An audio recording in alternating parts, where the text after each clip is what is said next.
నమస్కారం అండి. ఈనాటి కమ్మని కథ పేరు జీవితం విలువ. వినిపిస్తున్నది మీ విజయభాస్కర్. ఒక వయస్సు మళ్ళిన వడ్రంగి యజమానితో ఇలా అన్నాడు. నాకు చేత కావడం లేదయ్యా, పని మానేసి సుఖంగా ఉండాలని అనుకుంటున్నాను అన్నాడు.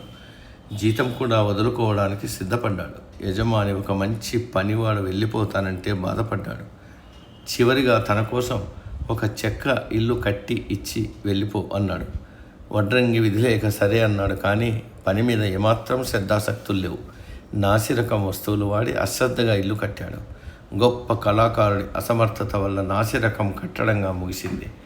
యజమాని ఆ ఇంటిని చూసి బాధపడి ఇంటి తాళం చెవి వడ్రంగి చేతికిస్తూ, ఇది నా తరఫున నీకు ఇచ్చే బహుమతి అన్నాడు. వడ్రంగి దిగ్భ్రాంతి చెంది, ఎంత పని జరిగింది, అది తన ఇల్లే అని ముందే తెలిసి ఉంటే ఎంత బాగా కట్టుకునేవాడిని అని బాధపడ్డాడు.